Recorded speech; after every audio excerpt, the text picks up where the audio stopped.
Imagine walking through your city and seeing a prophet of God completely naked, walking barefoot in public. You'd think, has he gone mad?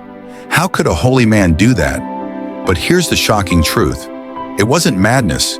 It wasn't sin. It was a direct command from God himself. Yes, the Bible records a moment when God told the prophet Isaiah to walk naked and barefoot for 3 whole years. And the question that has puzzled believers for centuries is, why would God ask such a thing? Today on Insight from Above, we'll uncover the hidden meaning behind this strange command and what it reveals about obedience, shame, and divine warning. The story is found in Isaiah chapter 20, and it begins quietly. In the year that the commander-in-chief sent by Sargon, king of Assyria, came to Ashdod and fought against it and captured it. Isaiah 21. Israel, Judah, and the surrounding nations were living in fear of Assyria, a brutal empire known for conquering cities and humiliating their captives.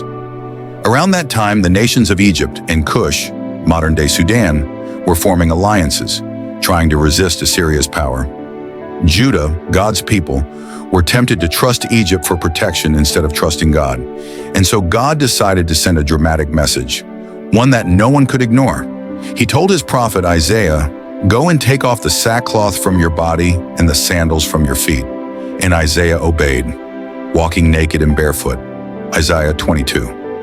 Then God explained, "Just as my servant Isaiah has walked naked and barefoot for 3 years as a sign and a portent against Egypt and Cush, so the king of Assyria will lead away the captives of Egypt and Cush, young and old, naked and barefoot, with their buttocks exposed to the shame of Egypt." Isaiah 23-4. Now let's pause for a moment.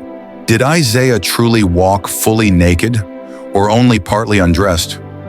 Most scholars believe Isaiah wasn't completely unclothed, but stripped down to his inner garment, similar to wearing only underwear. In Hebrew culture, that was still considered nakedness, a sign of humiliation and shame. Either way, the point was clear. It was a prophetic symbol of how Egypt and Cush would be humiliated and led away captive by Assyria, stripped of their dignity. Isaiah became a living prophecy in motion, a walking message of warning. Now, why would God use such a shocking symbol? Let's dig deeper. 1. To expose false security. Judah trusted Egypt for help instead of trusting God, but God was showing them that Egypt would fall, and anyone who relied on them would share their shame. Through Isaiah's nakedness, God was saying, this is what will happen to those who trust in human power instead of divine protection. 2. To reveal the reality of sin and shame. Sin always leads to exposure. When Adam and Eve sinned, the first thing they felt was shame at their nakedness. God used Isaiah's act to remind his people that rebellion and pride always strip us of our covering. 3. To demonstrate radical obedience. Isaiah didn't argue. He didn't hide. He simply obeyed, even when it meant public embarrassment. That level of surrender shows what it truly means to be God's servant, to obey even when the command makes no sense to man. Lastly, to warn before judgment. Before God sends judgment, he sends warning. Isaiah's strange mission was a final visual warning to Judah. Turn back to me before you end up like Egypt. Can you imagine how the people must have reacted? Everywhere Isaiah went, the markets, the temple area, the streets, people would whisper, "Is that Isaiah? Has he lost his mind? Why is the prophet walking barefoot and half naked?" Some mocked, some ignored him, but others couldn't get the image out of their heads. That's exactly what God wanted, a message they couldn't forget. It's one thing to hear a prophecy, it's another thing to see it. Isaiah's obedience became a living sermon. This story may seem ancient and strange, but its message still speaks powerfully today. 1.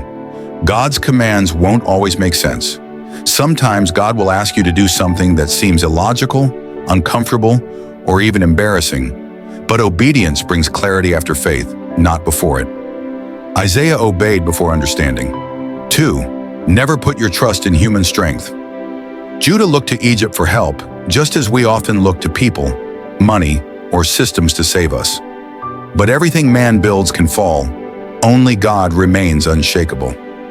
3. Shame comes from disobedience, not obedience. Isaiah's nakedness represented shame, but it wasn't his shame. It was the nation's. When you obey God, people may mock you, but in heaven, your obedience covers you with honor. 4. God still sends warnings before judgment. Before judgment falls, God always sends a warning, through people, events, or even uncomfortable truths. Isaiah's nakedness was a cry of mercy. Repent before it's too late. Isaiah's obedience teaches us something many believers forget. Serving God is not about comfort, it's about commitment. God used Isaiah's humiliation to expose a nation's pride, and in the same way, He sometimes allows us to go through seasons that feel humiliating, lonely, or misunderstood. Not because He hates us, but because He's sending a message through our lives. The real question is, will we obey even when we don't understand? If this story opened your eyes to a side of the Bible you've never seen before, subscribe to Insight from Above for more rare, powerful Bible stories that reveal God's truth in unexpected ways. And tell me in the comments, would you have obeyed God if He asked you to do what Isaiah did? Remember, true obedience sometimes looks foolish to the world, but it's glorious in God's eyes.